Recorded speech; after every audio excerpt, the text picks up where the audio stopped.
Jiri Prochazka had a message for Jamahal Hill today. He posted this video to his social medias, telling Jamahal to not speak about his performances because Jamahal didn't show anything in his last fight against Alex Pereira. Hello, time to say something. After a long time, I'm really looking forward for my next fight. And Jamahal, don't speak about my performances, fight IQ and all these things, because in your last fight you didn't show nothing really. And the same guy, same Ankalaev, in your last 3 fights you showed totally nothing. So stay on the ground. And okay, so let's see you 18th of January. I'm going to win. I'm going for win. Let's go. See you. Islam Makhachev races a horse on an ATV. Ставимся. Раз, два, три.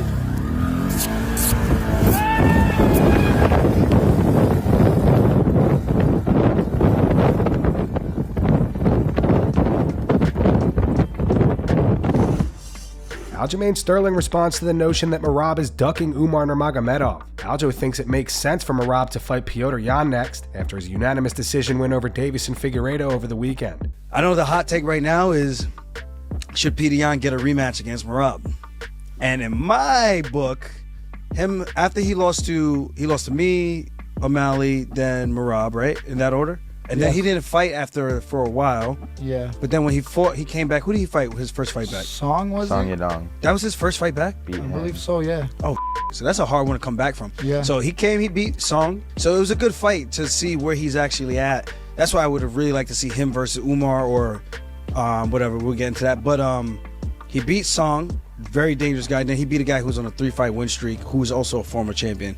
And just on merit, former champion, I don't know. I just think like the name value thing, it gets weird when it's a name value, it's cool, but if you have merit, then I think that goes much longer of a way. It's like I came to this division, yeah, I might not be the most exciting guy, but I got more of a decorated career so far compared to more than half the top 10 of 145. So it's like, I'm not getting no handouts. I know some people are gonna say, hey, but your fight more exciting, and okay, cool, I understand that. But at the same time, what has Umar done other than beat Sandhagen? That was the one rank. That's the only thing. I'm not saying Umar's not good. Umar's he's skilled. He's a dog.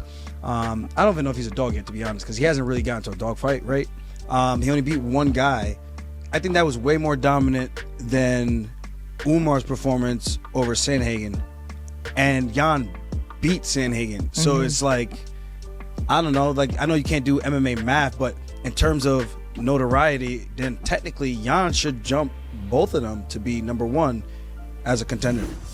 Sean O'Malley and Tim Welch were very impressed with Petr Yan's performance over the weekend against Deiveson Figueiredo. We had Petr Yan fight Deiveson Figueiredo, and it really stirred up the bantamweight division a bit. Petr Yan looked better than ever, though. I tell you that much. He usually comes out that first round, kind of gauges the distance, gauges the speed. He came out that first round, was hectic. Deiveson kind of tuned him up, took his back, took him down real easy. And Petr just looked solid. He's just so solid. Even when he's tired, completely tired, his technique is so sharp. And he calls for Merab, and Merab wants that match. Yeah, 8 months off ACL surgery too. Super impressive fight. I woke up, had to rewatch it because I didn't wake up early enough to see it. It was in China. I love China. Love the Chinese people. Very impressive fight. Yeah, super good inside trip. Remember that one trip? That was fire. Looked good, sharp. 5 rounds. Both guys had really good cardio. Figgy dropped Petr at in the 4th there at the end. Hit him with some nice body shots. Peter's little snappy kicks he does. His little 5'4" leg gets up there. It's pretty quick. It's super skilled. One of the most, I mean, we've been saying it for years, one of the most skilled guys in the UFC. And he boxes so good and close. He was lighting up Deiveson Figueiredo when they were in that close, like, dirty boxing range. Peter's calling for Merab in March. Merab seems like he wants that match, but comes down to it's all up to the UFC. What's the UFC gonna want to do? I'm real curious. Bo Nickal explains to Henry Cejudo and Kamaru Usman why he wants to fight Khamzat Chimaev and keeps calling him out. What's next for your career, man? Obviously, you've brought up Khamzat Chimaev's name up. You're about the only guy that's really bringing up his name, because to a lot of people, Khamzat Chimaev is the most dangerous fight. Why Khamzat Chimaev, Bo? My goal has always been to be, UFC champion, pound for pound #1 fighter in the world. And so when I call out guys like Khamzat, that's because I think that he's really good and I want to fight the best guys. And so that's, I think that this last fight, even though people didn't love the performance, was a great step in the right direction. I dominated a veteran, a guy who has 26 fights for 3 straight rounds. And with just using striking, I didn't even use my biggest asset. And I think people now are saying, oh, Bo, he can't wrestle this or that. Like, bro, trust me, I could wrestle. Like, I could. You could put me in the World Championship, the Olympics, any of the toughest tournament with the toughest guys in the world right now, off 0 wrestling matches in the last 4 years, and I'd still pick me. And so I think that I'm just gonna keep winning. I definitely have to get a few more fights under my belt before I'm fighting ranked guys and top 5 guys, but I think I'll be there shortly. I'm 7-0. I've had 4 fights in the UFC, and I'm already fighting guys like Paul Craig's been ranked at light heavyweight and middleweight for most of his career. I think that it's just going to be a couple more fights before I get there, and I'm just going to keep getting better, keep getting more experience, getting more comfortable, and keep taking advice from guys like y'all. Michael Chandler reflects on his loss to Charles Oliveira. He posted this to his Instagram. He wrote, "Head up, smile on, heart full in the face of whatever comes our way. Many aspects of a fight can be debated about and replayed ad nauseum, but one thing that will never be up for debate is that we prepared to the best of our abilities with 0 wavering or concessions. Hats off to Charles. He was the better man on fight night. Thank you to my team I prepared with and walked into battle with. We aren't even close to being done. Walk on. See you at the top." Spending time with the family, just wanted to say hello again. I know I went dark on y'all for a week to rest and recover. We're hitting the red light bed, the Hypermax, the cold plunge, the contrast therapy, the sauna, the PIMF mat. We're hitting the hyperbaric chamber. We are hitting everything because the road to recovery started on Monday. Reflecting on the fight, we only get a short blip, a 25 minutes of an opportunity to show the improvements that we've made, to show who we are inside the confines of competition, inside the contest. And I could look back and play out 1,000 different scenarios, and hindsight is always 20/20, and I could replay them all in my mind ad nauseum, and there's 1,000 things that I wish I would have changed about the fight, but here we are. You can't always guarantee a win, you can't always guarantee a positive outcome, but what you can guarantee is how you prepared.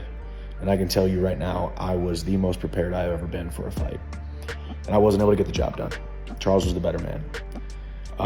With that being said, I saw a lot of improvements that I am happy with. And the future still looks bright. 2025 is going to be big. You guys know there's some big fights out there. There is a fight that fell through that needs to come to fruition to finish the Ultimate Fighter 31.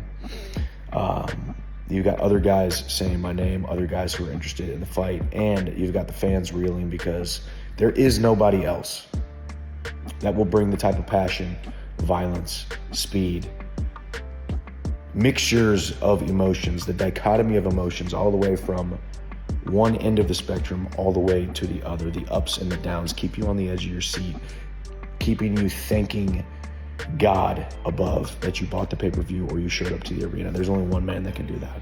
I want to show you something. Look at that. Look at this knee. The swelling goes all the way down.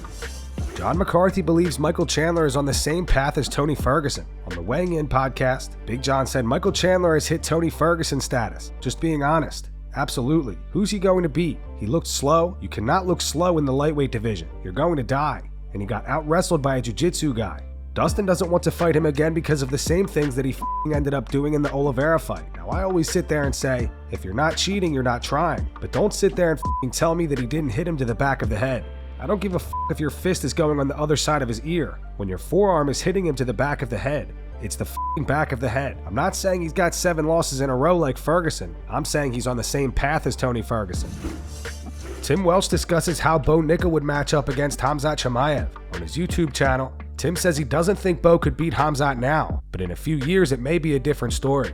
We'll cover these real quick. We had Bo Nickal go against Paul Craig, who's a dangerous dude. He's beat some very, very good guys. A lot of people are mad at him. Even Uncle Chael's mad at him, saying, hey, Bo Nickal, you're the best wrestlers on the planet Earth, and you're scared to go around to the ground with this guy. But then from Bo Nickal's team, it's like, where's Paul Craig's best chance to win? It's gonna be in his full guard. It's gonna be in getting into these entanglements. That's gonna be his best chance to win.